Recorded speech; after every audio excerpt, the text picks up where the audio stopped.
Cap Orang Lama, kisah lama yang mengawal peradaban baru. Nah, nih bos LD nih, jadi kenalin nih. Jadi di sini gue Johnson, gue sebagai hostnya. Nah yang di sini adalah Om LD.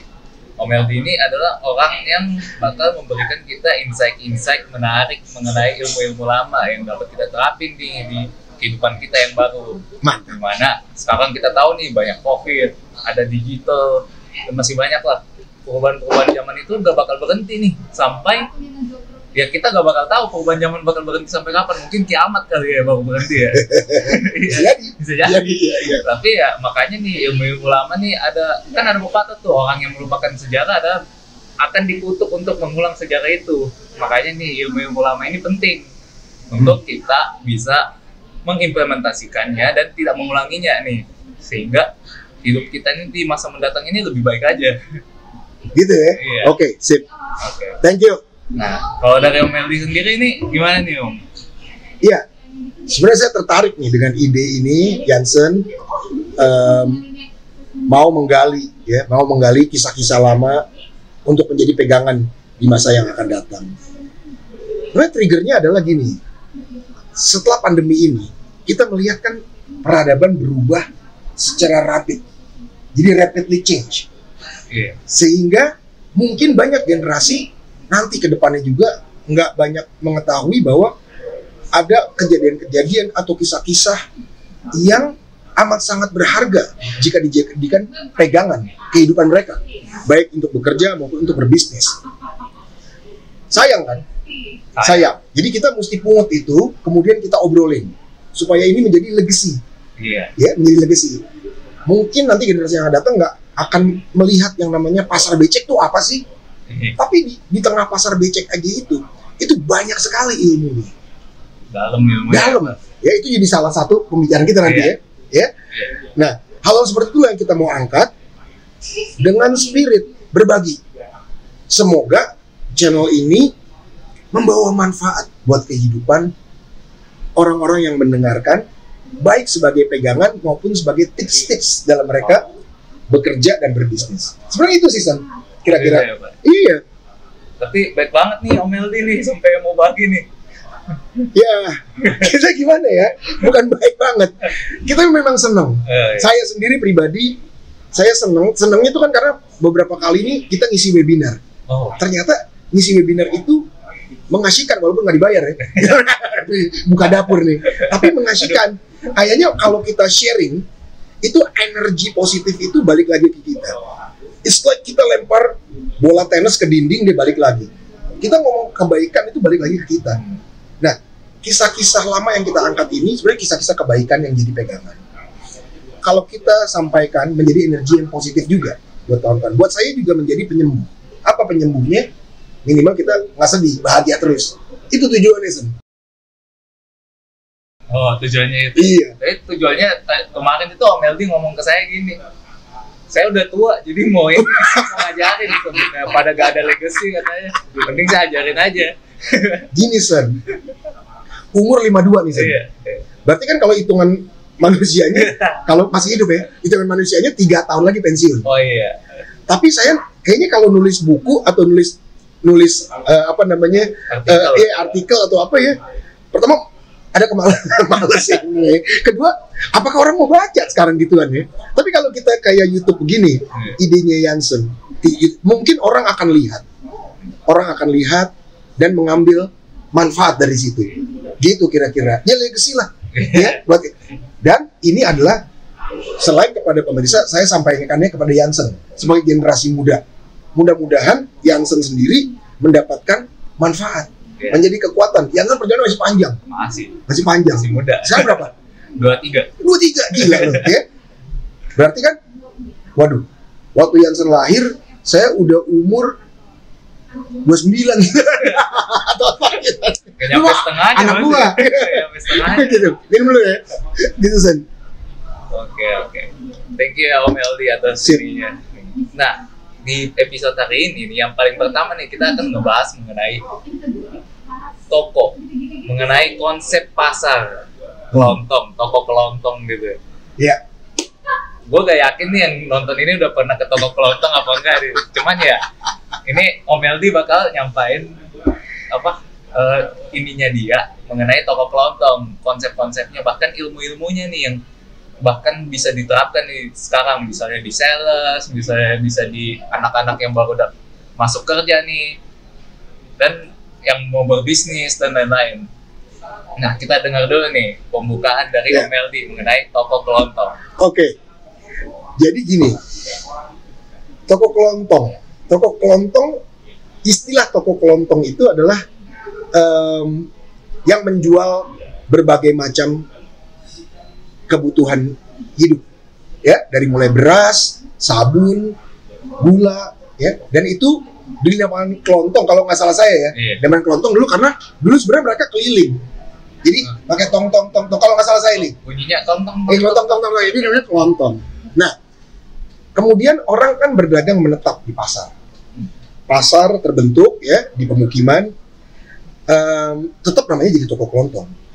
Terus terang, saya punya emotional attachment terhadap pasar dalam kehidupan saya, pasar tradisional yang sekarang mungkin kawan-kawan nggak pernah lihat lagi, atau mungkin ada tapi udah jadi modern gitu. Dulu tuh bener-bener tradisional. Apa artinya tradisional? Dia becek, ya, ada hewan-hewan hidup di situ, ya, yang dipotong. Wah, very kayak kita ke pasar-pasar di Nigeria, di Kenya kayak gitu deh, ya. Dulu tuh kayak gitu, bahkan di Jakarta tuh seperti itu, dan di seluruh Indonesia. Attachment emosional saya itu ada dua. Yang pertama adalah waktu kecil saya tinggal di Jalan Guntur nih, di Setiabudi. Jalan Guntur itu ada pasar namanya Pasar Manggis. Nah, itu pasar becek, pasar basah. Di Pasar Manggis itu cuma beda 2 rumah dari rumah nenek saya waktu itu. Dan saya mainnya ke sana. Jadi emotional attachment, bau pasar, perilaku orang berdagang, perilaku konsumen, kemudian bagaimana mekanisme pasar, bagaimana interaksi yang terjadi dari mulai pagi sampai malam itu saya rasakan dan saya alami sendiri. Artinya adalah dari kecil tuh udah cium bau pasar. Dan puji Tuhan, alhamdulillah, berkat dalam nih. Waktu pertama kerja ya di perusahaan yang benar, saya jadi MT di PT Unilever Indonesia. Manajemen trainee-nya di Unilever Indonesia ya. Nah, di MT di situ itu Unilever itu berhubungan erat dengan pasar. Waktu saya masuk itu tahun 95, barang-barang Unilever itu paling banyak dijual di pasar becek justru distribusinya. Karena supermarket belum banyak. Belum kayak sekarang ya. Nggak kayak sekarang. Nah, ini kemudian juga menambah ilmu saya. Teknik-teknik yang diajarkan dari PT Unilever waktu saya kerja itu menambah ilmu saya dan membuat saya makin cinta dengan pasar. Hari ini saya masih bekerja di salah satu bank swasta. Tapi bank swasta ini punya grup juga di supermarket besar. Ya. Nah, ini juga akhirnya apa? Kehidupan saya ini nggak jauh dari pasar. Nah, kita kembali lagi ke pertanyaan yang tadi, toko kelontong tadi ya, pasar. Apa sih yang mau dipelajarin di pasar? Cuman begitu doang? Enggak. Bukan ya? Bukan. Oh, kirain belajar becek-becek doang. Enggak. Ya, becek-becek ya. Hari kita hindarin gimana caranya jangan ikut kena becek. Yang bahasa ya. Nah, pasar itu banyak mengajarkan ilmu kehidupan kepada kita. Kita mulai dulu dari lokasi ya. Ya, ada beberapa hal nih. Lokasi pasar. Pasar becek. Biasanya dia berada di pinggir jalan. Dan di pinggir jalan itu ada toko-toko di pinggir jalan yang besar-besar. Jadi ada rukonya kali ya. Ada ruko-ruko ya. Dulu sekarang ruko. Dulu toko doang tuh. Dulu toko doang. Toko doang gede. Jadi kayak sekarang kita lihatnya di mana ya? Sekarang kalau kita lihat ya, mungkin yang masih kelihatan di Glodok. Di Glodok. Ya? Kalau Glodok ya.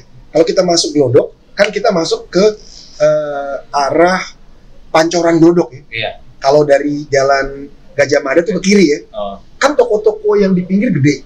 Iya. Tapi kalau ke dalam itu ada pasar-pasar becek. Nah, kira-kira gitu geografisnya.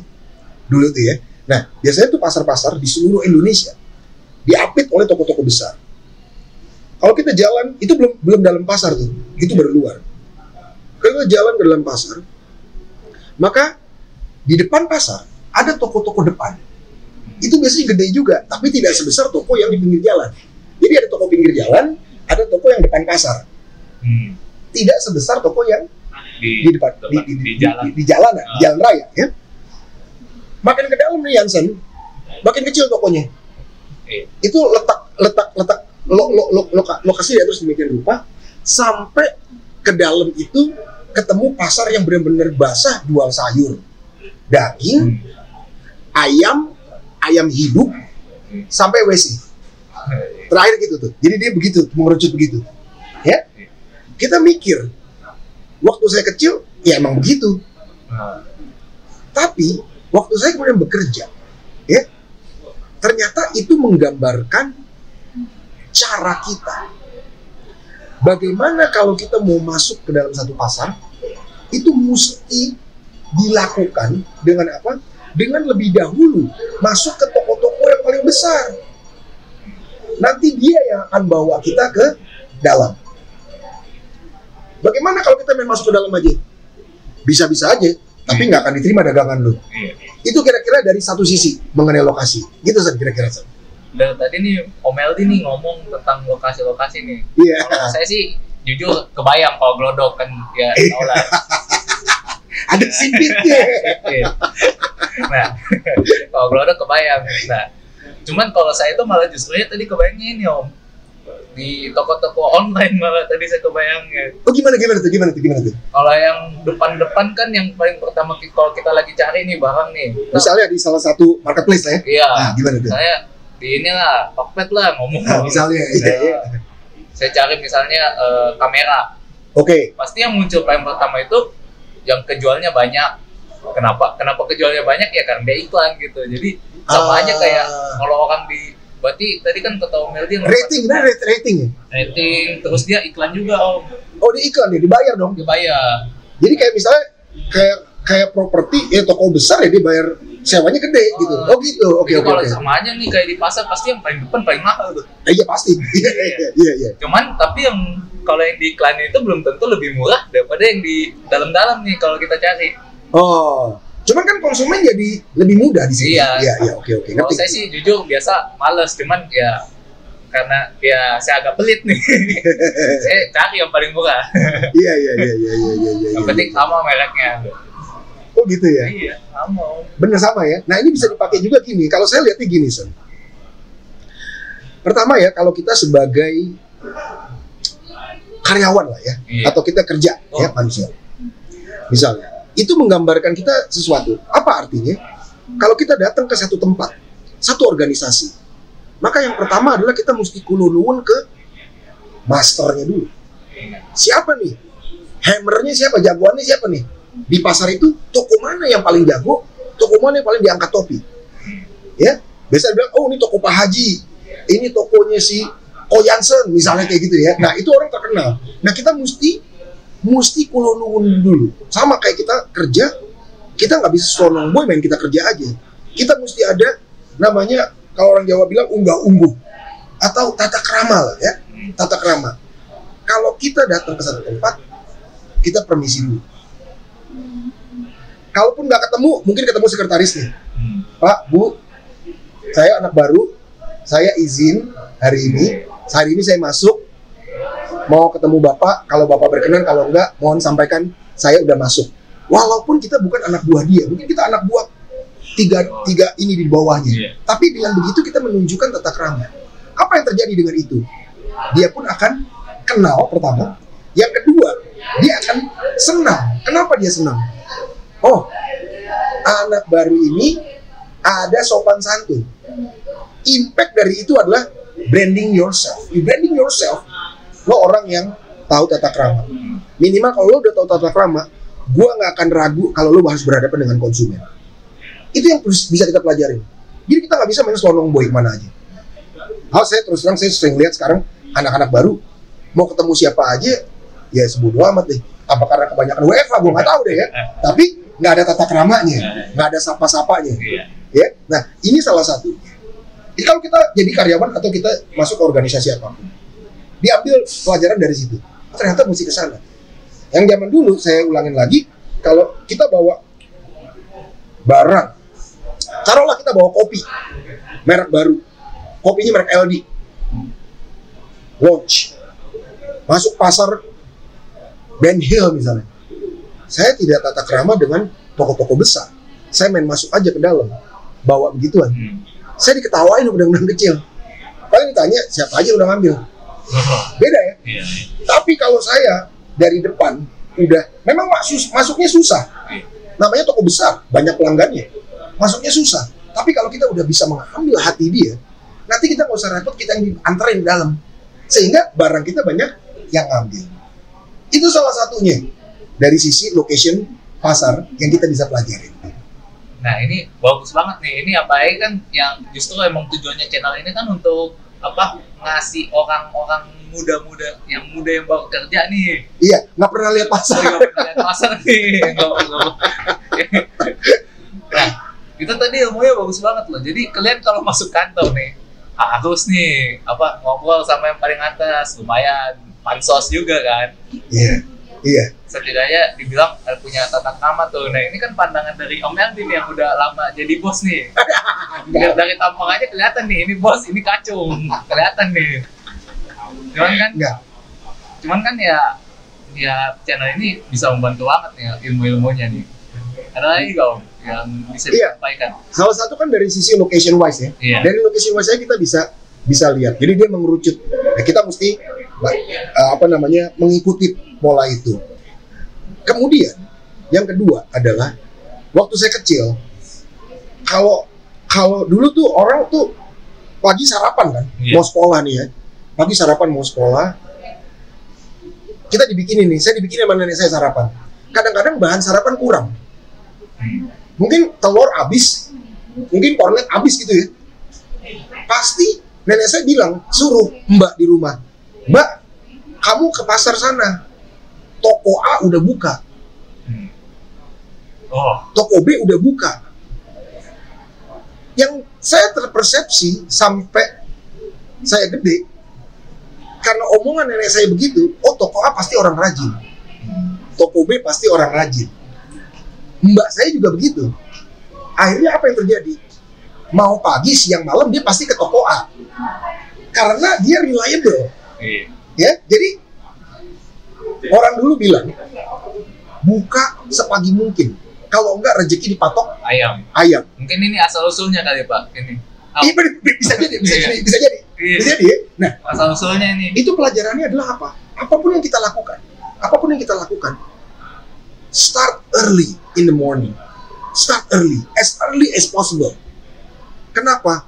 Setelah saya seumur gini, saya jadi makin menyadari bahwa apapun yang kita lakukan di pagi hari akan merubah hidup kita, merubah keadaan yang positif. Nomor satu adalah kita kayak energi masih seger nih, masih banyak. Yang kedua adalah kalau kita sebagai karyawan nih, kalau kita datang pagi, pasti bos kita sayang sama kita, itu udah pasti. Datang sebelum bos datang. Jangan datang bos udah datang, itu keterlaluan namanya. Yang kedua nih, kalau kita sebagai pimpinan, kita mencontohkan kepada anak buah kita bahwa kita walk the talk. Nah, toko-toko yang buka pagi itu energinya beda sih. Energinya beda. Nampak pagi hari mereka udah sibuk.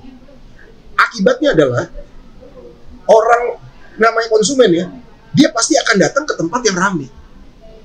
Ini yang terjadi. Tapi toko-toko yang buka belakangan, ya kurang laku ya. Nah ini bisa dipelajarin di kita juga nih sekarang nih. Kalau kita kerja, kita apa? Early as possible. Kalau bisa, itu salah satu branding kita, salah satu trademark kita, salah satu tagline kita sebagai pribadi yang namanya Jansen. Datangnya pasti pagi, emang bener sih. Mulai tuh jam, sebenarnya lu pulang apa enggak sih? Itu kira-kira San ya. Jadi dari sisi buka pagi toko itu ya pelajarannya banyak yang menjadi value. Sayang sih sekarang pasar udah nggak ada. Kalau nggak, kawan-kawan bisa lihat bagaimana toko yang buka pagi itu terlihat ramai dan energinya berbeda dibanding toko-toko yang buka siang. Karena siang juga menurut saya pelanggan udah kelar belanja. Yang kedua juga kalau kita sebagai karyawan, siang itu malah makin banyak persoalan gitu. Yang orang lain juga daripada sibuk. Tapi kalau kita pagi, as if kita start early ya untuk fight di medan peperangan. Start early, kita udah siap duluan, kita udah memenangkan perang duluan. Di samping kita kasih contoh ke lingkungan kita gitu. Nah, satu lagi Sen. Kalau kita pagi melakukan aktivitas, tentu sore hari kita udah capek. Akhirnya kita tidurnya lebih cepat. Kalau kita tidur lebih cepat, kita menghirup karbon dioksida lebih sedikit, bangun lebih sedikit di malam hari, tapi bangun paginya hidup paginya lebih banyak, menghirup udara baik lebih banyak lagi. Karena matahari pagi, oksigen pagi itu kan bagus, gak ada polusi. Akibatnya secara indirectly kita juga pasti sehat. Udah pasti Sen, udah pasti. Gitu kira-kira. Kalau saya sih kebayang gini Om, tadi yang saya dapat nih ya. Iya, gimana? Kenapa orang buka pagi itu sukses? Lebih banyak ininya lah pelanggannya ya. Ya karena yang belinya pagi-pagi kan juga jadinya bangun pagi juga nih. Orang sukses juga nih. Exactly. Energinya nyampur nih. Jadi iya. Makin banyak dibeli. Exactly. Nah, orang biasa kan kalau orang yang middle height nih belinya daging, banyak dagingnya daging. Nah iya kan. Kalau yang udah siang-siang kan mungkin ya tau lah middle down. Iya, dan mungkin yang siang-siang udah nggak beli pinter loh, udah nggak beli barang-barang yang mahal gitu ya, yang kurang aja, beli cabe, beli apa. jadi tiket size kecil. Iya. Ya itu salah. Itu yang kedua mungkin ya, yang kita bisa pelajarin dari bagaimana kehidupan di pasar ya. Ya orang yang banyak sekali yang bisa kita pelajari. Ya. Gitu. Dari Om Eldi masih ada yang mau ditambahin? Ya mungkin karena kita ngomongin pasar ya, ada satu lagi yang saya mau share. Mudah-mudahan manfaat nih. Dan ini masih terjadi sekarang, kita lihat ya. Pengalaman saya, kalau kita ke pasar dan kita lihat ada yang punya toko jaga dan ikut melayani, itu tokonya pasti laku. Jadi bukan cuman tuannya datang siang, anak buahnya datang pagi nih, atau tuannya di rumah, anak buahnya jualan, tidak, tapi dia ikut jualan, ikut melayani. Dan itu terjadi sampai sekarang. Bukan hanya di pasar becek, tapi kalau kita ke pasar tempat-tempat sentra handphone atau sentra otomotif, onderdil gitu ya, yang tuannya ada, itu pasti tokonya ramai. Kenapa sih, tau nggak? Kurang tahu sih Om. Cuman kalau papa saya sih biasa kalau belanja itu bosnya mana gitu. Exactly. Bosnya mana. Pertama itu menggambarkan adalah membangun trust bahwa saya sebagai pemilik siap melayani Anda. That's number one. Yang kedua adalah dia bisa suggestive selling, bro. Misalnya Jansen datang ke toko saya, ada saya. Jansen itu melihat saya tuh trust. Jansen akan sangat menghargai ketika saya tegur. Juragannya aja negur gua nih. Ketika Jansen mendapatkan kesan seperti itu, kungfu gua masuk. Apa kungfu gua? Ko Jansen, ini ada barang baru bagus Ko Jansen. Ko Jansen coba dah. Lo trust sama gua, lo beli pasti, walaupun lo nggak ada rencana. Jadi ada suggestive selling yang sangat sukses bila tuan toko yang menjalankan. Ketiga adalah dia mengajarkan kepada pegawainya langsung. Kalau cara dia melayani pembeli dia contohkan, pegawainya nggak usah pakai teori-teori, dilihat hari-hari, dilakukan sama dia.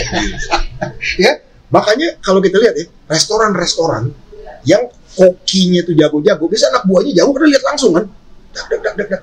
Nah, ini kembali lagi ke pasar jadi koki nih, ya. Lapar kali ya. Ada koki pasar ya? Ada koki pasar. Ada banyak mau makan di pasar. Banyak ya? Enak-enak zaman dulu. Saya nggak tahu. Gak relate. Jadi apa? Jadi apa? Jadi penting sekali keterlibatan pemilik atau pimpinan untuk turun ke bawah. Ya kayak yang kita lihat contoh deh, Bu Risma presiden kita kan begitu juga ya kan, turun ke bawah. Maka apa? Efektif, efisien. Orang akan merasa trust-nya keluar, dan itu menurut saya 80% faktor pembelian adalah suggestive selling itu. Ada Bisa juga, rasa memiliki. Tetapi sebaliknya, kalau yang ngeladenin pegawai itu kan nggak punya sense of belonging. Sehingga apa? Orang tanya apa ya dikasih apa. Ngobrol juga enggak kadang-kadang. Kenapa? Ya saya cuma kerja di sini dan nggak ada bosnya. Jadi apa? Cenderung apa? Cenderung juga ya udah. Ya malas terhadap orang lah ya. Tapi resikonya seperti itu. Orang ya nggak ada sense of belonging, ya asal kerja aja. Nah ini generasi muda ini jangan asal kerja aja. Dimanapun Anda kerja, jadikan itu sebagai toko Anda, because it's your own personal branding. Jadikan itu sebagai toko Anda. Nanti bos Anda akan sayang sama Anda, dan Anda bisa punya toko sendiri. Gitu kira-kira. Nah itu pelajaran juga dari pasar. Pelajaran dari pasar. Dan saya melihat itu amat sangat manfaat. Saya terakhir itu benerin handphone di salah satu mall di Jakarta. Dan kelihatan juga nih, yang ada bosnya, tokonya laku, ngantri. Tapi yang cuman pegawainya, nggak ada. Kenapa? Orang mau ada jaminan ketika melakukan pembelian apapun. Pegawai itu ada jaminan, tapi kurang. Tapi kalau bosnya, dia tidak akan mempertaruhkan nama baik dia. I think that's the story of pasar yang amat sangat berharga, bisa kita sampaikan kepada kawan-kawan.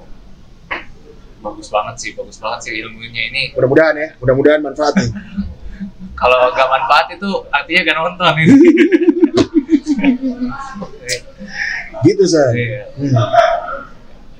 Masih ada nih Om yang mau disampaikan. Kalau saya sih tadi udah terlalu banyak nih masuk nih. Gitu ya? Udah ke dokter soal pasar ya? Iya udah sampai saya gak pernah ke pasar aja langsung tahu nih pasar gimana. Ya. Gini. Kisah-kisah mengenai pasar ini adalah kisah-kisah kehidupan manusia. Kisah-kisah bagaimana kita mengambil dari interaksi manusia ini value-value, nilai-nilai yang baik. Nilai-nilai yang baik, ya. Saya lupa sebenarnya satu nih, mungkin terakhir ngomong sama Jansen. Saya selalu ingat saudara-saudara kita, kawan-kawan kita, yang mungkin sekarang ada beberapa teman saya pedagang pasar itu udah meninggal. Satu keluarga udah meninggal. Ada beberapa teman kan, anak pasar yang kecil, ya. Bapak ibunya itu rajin sekali kalau ke pasar datang pagi. Yang pertama disembayangin pasarnya, disembayangin. Kadang dia pasang hiu, pasang apa. Yang Kristiani dia pasang salib. Yang Islam dia doain. Tempat dagang dia adalah their temple yang dijaga kesuciannya. Akibat dari kepercayaan itu, maka dia akan jaga sekali dari apa? Dari fraud, penipuan terhadap konsumen, pelanggaran. Itu dari apa? Dari melihat pekerjaan dia bermanfaat bukan hanya buat dia, tapi buat melayani pembeli, buat bekerja anak buahnya, karyawannya. Therefore ini adalah temple tempat dia mengabdikan diri. So itu hidup mereka. Ya? Itu hidup mereka. So I think bukan soal kita ikut-ikutan apa yang mereka lakukan, enggak. Tapi yang bagus ya kita ikutin. Jadikan your job, your business is your temple. Jadikan itu your temple. Artinya jaga sekali itu dari keburukan-keburukan tindakan.